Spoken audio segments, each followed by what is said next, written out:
আসসালামু আলাইকুম। সবাইকে ঈদ পরবর্তী অনুষ্ঠানে জানাচ্ছি শুভেচ্ছা ও স্বাগতম। আশা করি আপনাদের সবারই ঈদ বেশ ভালো কেটেছে। ঈদের দিন আসলে এত বেশি ব্যস্ত ছিলাম, বা আপনারাও সবাই ছিলেন কম বেশি। আমাদের সবার ভাই বোন, ছেলে মেয়ে, নাতিপুতি, আত্মীয় স্বজন সবাই ঈদে আসেন।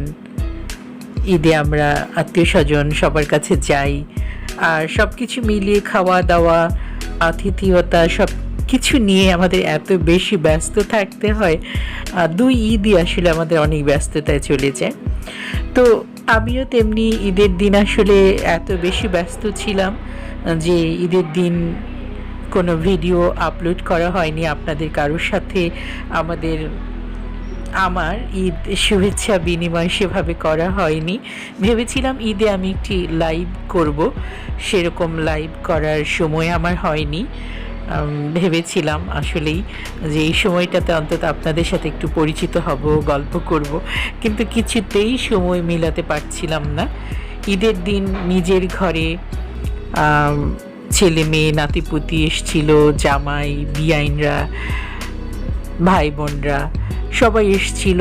তো এই রান্না বাড়া খাওয়া নিয়ে আমার সময় গেছে, আর বিশেষ করে আমার নাতিকে নিয়ে। তো ঈদের দিন আমার রান্না বাড়াও এমন অবস্থা হয়েছে যে রান্না বাড়া খাওয়াগুলো যে টেবিলে যে সুন্দর করে ডেকোরেশন করব, একটা ছবি আপলোড করব, দেখাবো সবাইকে, সেই সুযোগটাও আসলে আমার হয়নি।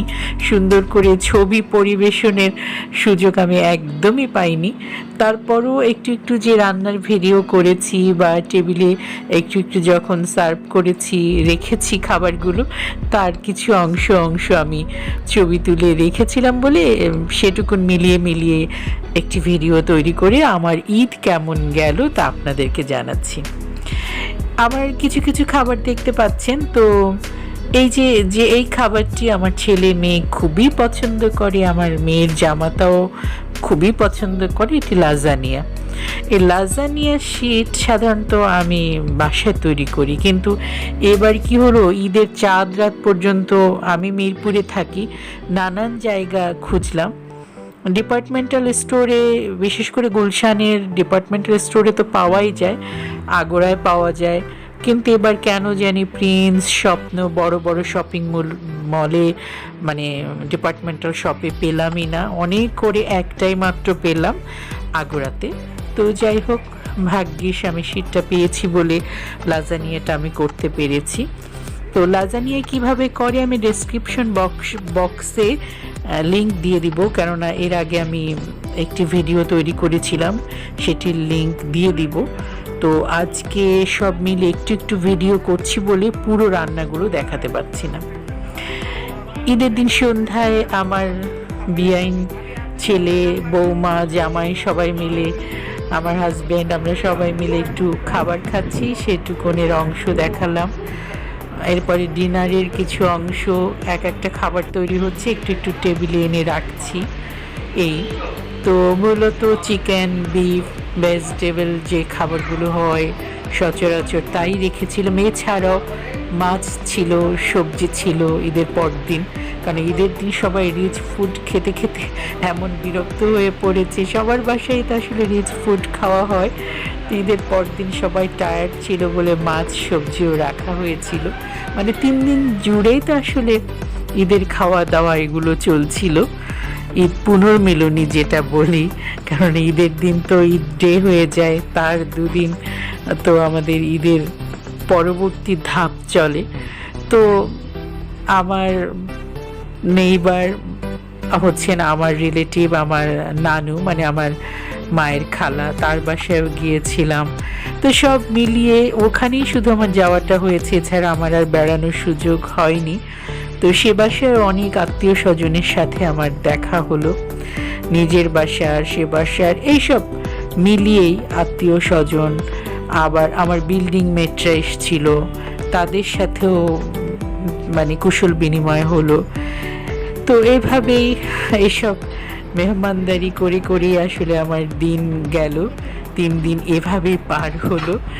তারপরে সবচেয়ে বড় কথা হলো রান্না বাড়া যাও করা যায়, মানে হেল্পিং হ্যান্ড ছাড়া তো খুবই কষ্ট হয়। আমার এমনিতেও পার্মানেন্ট কোনো লোক নেই, আমি যে এত কাজ করি, লেখালেখি করি, ভিডিও তৈরি করি, মানে ইউটিউব চ্যানেল চালাই, রান্না বাড়ার রেসিপি দিই, এগুলো সব আমার এক হাতে করতে হয়, আমার খুব আসলে কষ্ট হয়ে যায়।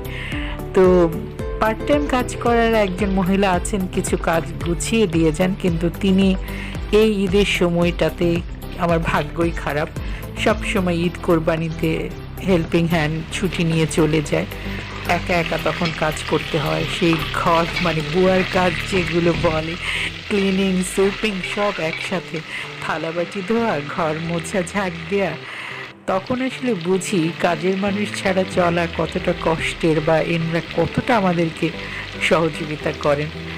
আসলে তখন ফিল করা যায় যে না, এনাদের ছাড়া মানে একটু হেল্পিং হ্যান্ড ছাড়া আমরা অনেকটাই অচল। তো এক হাতে আমার সব সামলাতে হচ্ছিল, আমি প্রচণ্ড রকম অসুস্থ হয়ে পড়ছিলাম। 3 দিন মেহমানদারি করিয়ে লাস্ট দিন আমি যেন বিছানা ছেড়ে আর উঠতে পারি না। তো সবাই বলে তুমি কেন এত বেশি করো, কিন্তু আসলে একটু কষ্ট করলেও এই যে ছেলে মেয়ের মুখ দেখি, আত্মীয় স্বজন, ভাই বোন সবার মুখ দেখি, সবাই একটু খাবার খায়, এটি আসলে আমাকে খুব আনন্দ দেয়, ভালো লাগে। কষ্টটা তখন কষ্ট মনেই হয় না, ভুলে যাই। তো যাই হোক, আমার ছিল মটরশুঁটি পোলাও, এটি আমি একটু এক ঝলক দেখাচ্ছি, পরবর্তীতে আমি আলাদা রান্নার ভিডিও নিয়ে আসব। চিকেন দিয়ে একটি রেসিপি ছিল, চিকেন আগে আমি করে রেখেছিলাম, পরে ঈদের দিন শুধু আমি মশলা দিয়ে কষিয়ে নিয়েছি। দই দিয়ে চিকেনের একটি স্পেশাল আইটেম ছিল, বিফ দিয়ে আমি করেছিলাম, অনেকটা মেজবানির মতোই, মেজবানি মাংসও বলা চলে, আবার মেজবানি আর অন্যরকম মিলিয়ে একটু করা হয়েছিল, একটু ভিন্নতর। তো বিফ, চিকেন এগুলো সামান্য একটু দেখাচ্ছি, এরপরে আমি পুরো রান্নার মেজবানি মাংসের ভিডিও, চিকেনের, পোলাওয়ের সব কিছু, পোলাও সবাই জানি, তারপরও একেবারে সহজভাবে সবাই নতুন রাঁধুনিরা কীভাবে রাঁধবেন বা একটু ডিফারেন্ট করতে চাইলে কিভাবে করবেন, সেগুলি আমি পরবর্তীতে দেখাবো, ভিডিও নিয়ে আসবো, আশা করি আপনারা সেগুলো দেখবেন। তো এই হলো আমার রান্না, সামান্য একটু একটু অংশ। আর জর্দা, ফিরনি, এবার খুব বেশি প্রতিবারই আমি একটু আলাদা ভিন্নতর কিছু করি, কিন্তু এবার আমি জর্দা, ফিরনি, ফুচকা, চটপটি এসব ট্রেডিশনাল খাবার যেটা হয়, যেটা আমরা সবাই খাই সচরাচর, সেগুলোই রেখেছিলাম, কেননা এবার আর ভিন্নতর কোনো আইটেম আমি রাখার মতো দুঃসাহস দেখাতে পারিনি, মানে এত সময় করতে পারিনি, বা এত শক্তি সামর্থ্য কাজ করে করে এত টায়ার্ড ছিলাম, এগুলো করতে পারিনি। তো আমার আসলে অনেক ভিডিও দেয়া আছে, আপনারা আমার চ্যানেলটি পছন্দ করলে আবার চ্যানেলে ভেতরে ঢুকলে অনেক সময় অনেক ভিডিও পাবেন, একটু আনকমন রান্না বাড়াও আছে, আবার দেশি বিদেশিও অনেক রান্না বাড়া আছে। তো রান্না বাড়ার ভিডিও আসলে আমি অনেক আগে থেকেই করার ইচ্ছে থাকলেও সেভাবে করতে পারিনি। নাজনীন তৌহিদ নামে আমার একটি চ্যানেল আছে, সেই চ্যানেলে আমি গল্প, কবিতা, বড়দের ছোটদের সবার জন্যই রাখি, সেই চ্যানেলটি মূলত আমার প্রধান চ্যানেল ছিল। পরবর্তীতে আমি নাজনীন তৌহিদ লাইফস্টাইল নামে এই চ্যানেলটি খুলেছি। তো এখানে আমি এই যে আমার বিভিন্ন কার্যক্রম এসব তুলে ধরি।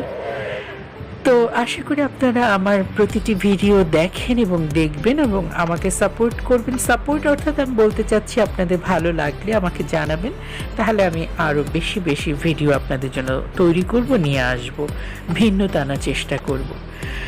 তো রান্নাবাড়া একদিকে যেমন ছিল, আর একদিকে আমার দাদু ভাইয়া, আপনারা সবসময় জেনেছেন আমি আমার দাদু ভাইয়া মানে আমার ছেলের ছেলে, ওকে দেখাই, ওর বয়স হলো 1.5 বছর, সে খুবই এনজয় করেছে। তো ওরা তো এখানে থাকে না, ঈদের 2 দিন আমার সাথে ছিল আমার দাদু ভাইয়া। আমার বৌমা ডাক্তার, একটু ব্যস্ত থাকেন, হসপিটালে ডিউটি থাকে, তো হসপিটালে পাশেই ওর বাসা। তো আমার দাদু ভাইয়ার 2 দিন ছিল বলে তার সাথে আমার অনেক সময় কেটেছে। সে ছিল তালা চাবি নিয়ে, মানে মনে হচ্ছে যেন সে বিশাল বড় কোনো ইঞ্জিনিয়ার হবেন ইনশাল্লাহ। সে সারাক্ষণ তালা চাবি ইঞ্জিনিয়ারিং কাজেই ব্যস্ত ছিলেন। তো তাকে খাওয়ানো, তার সাথে সময় দেয়া, এটুকুনো আমার একটি মানে ভালো লাগার কাজ ছিল। তো অনেক অনেক ভালো লেগেছে, তাকে অনেকটা সময় 2 দিন একসাথে পেয়েছি। তো সেই জন্য আমার দাদু ভাইয়ের কার্যকলাপ আপনাদের সামনে একটু তুলে ধরছি। আমার শোকেজের ভেতর মানে কাচের জিনিসপত্রের ভেতরে কি রহস্য লুকিয়েছিল তাই খোঁজার জন্য সে ব্যাকুল ছিল। শেষ পর্যন্ত সে লকারটি খুলতে পেরেছে এবং সেই আনন্দে সে নাচছিল। আমি তার পাশে বসেই তার আনন্দ দেখছিলাম। তো আমাকে যেমন ইশারা করে বলছে তুমি এপাশে এসে বসো। সে কথা বলতে পারেনি, এখনো কথা ওরকম ফোটেনি, একটু একটু বলে, কিন্তু ইশারায় সে আমাকে বলছে তুমি আমার এপাশে এসে বসো। এই যে বারবার করে আমাকে ধরে নিয়ে যাচ্ছে এই। আর তো যাই হোক, আমার দাদি ভাইয়ের সাথে সময়, রান্না খাওয়া, ভাই বোন আত্মীয় স্বজনের সাথে সময় গেল। সবাইকে আর দেখানো সম্ভব হলো না, মানে প্রপারভাবে আমি ছবি তুলতে পারিনি। তো ঈদের 2য় দিন বিকেলবেলা দাদু ভাইকে নিয়ে আমার বিল্ডিংয়ের ছাদে একটু খাওয়াতে উঠলাম, মানে তাকে খাওয়াচ্ছিলাম আর ছাদ ঘুরে ঘুরে দেখছিলাম, মানে তাকে দেখাচ্ছিলাম দাদু ভাইকে। সে মুখের মধ্যে খাবার নিয়ে বসে থাকে, এটা ওটা দেখে তারপরে তাকে খাওয়াতে হয়। তো যাই হোক, এই ছিল আমার ঈদ পরবর্তী ভিডিও। আশা করি আপনাদের ভালো লেগেছে। সবাই ভালো থাকুন, সুস্থ থাকুন, খোদা হাফেজ।